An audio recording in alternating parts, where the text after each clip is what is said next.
আজকের ব্লগটা সন্ধ্যা থেকেই শুরু করছি। ভিডিওটা ছিল জুন জুলাই মাসের, আর আমি এখন আপলোড আমরা করছি। ভাই বোনরা মিলে চলে গেছিলাম আমাদের বাড়ির পাশেই একটা ক্যাফে। এই ক্যাফেটার ভিডিও তোমরা এর আগেও দেখেছো। যাই হোক, গিয়ে দেখি কারেন্ট নেই, মানে লাইটগুলো অফ ছিল। ফাইনালি লাইটস অন হয়ে গেছে।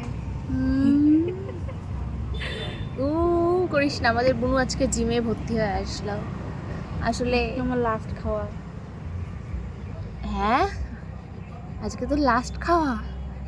এইভাবে বলছে মনে হচ্ছে মরে যাবে। সত্যি আরে জিমে এখন খাওয়া তো যাবে না কিছু, হয় খেতে হবে স্যুপ, নাইলে এমনি কফি, মোমো মোমো।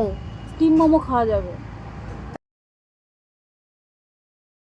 আমরা এখন মেনু কার্ড দেখে ডিসাইড করছি কি খাবো, যদিও আমাদের অর্ডার দেওয়া হয়ে গেছে। আরে মুখরা দেখাও মনা। সুন্দর দাড়িগুলো কেমন লাগছে লাইটে।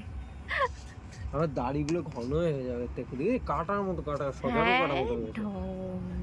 আমরা অর্ডার করেছিলাম কফি আর চিকেন পকোড়া। প্রথমেই আমাদেরকে কফি দিয়ে গেল।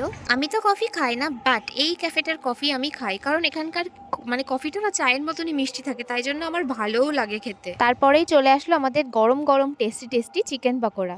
এই চিকেন পকোড়াটার যা টেস্ট ছিল তোমাদেরকে কি বলবো, একদম নাম্বার ওয়ান, ভীষণই টেস্টি। আমি তো ভিডিওটা এডিট করছি আর আমার আবার খেতে ইচ্ছা করছে। বাড়ি যাওয়ার সময় আমরা সবাই মিলে নিয়ে এসেছিলাম সর রুটি, যেটার টেস্ট একদম অতুলনীয়। যে খায়নি সে তো কোনোদিনই এটা টেস্ট বুঝতে পারবে না, আর যারা খেয়েছে তারা তো জানেই এটা টেস্ট লাইক মানে পুরো হেভেনলি টেস্ট। তোমরা আমাকে দেখেই বুঝতে পারবে যে আমি কতটা স্যাটিসফাই সর রুটি খেয়ে। আসলে অনেক অনেক অনেক দিন পরে আমি খাচ্ছিলাম, আর শুধু আমি না, আমি একা কিনেছি তো সবাই কিনেছে, মানে এটা না খাওয়া থেকে নিজেকে আটকে রাখাই মুশকিল। আমার মনে আছে আমি যখন ছোট ছিলাম তখন প্রায় দিনই স্কুলে আমি এই টিফিনটা নিয়ে যেতাম, আর আমরা সবাই ভীষণ কাড়াকুড়ি করে সব ফ্রেন্ডসরা মিলে খেতাম। আর এখন তো স্কুলও নেই, সেই জন্য খাওয়াও হয় না বেশি।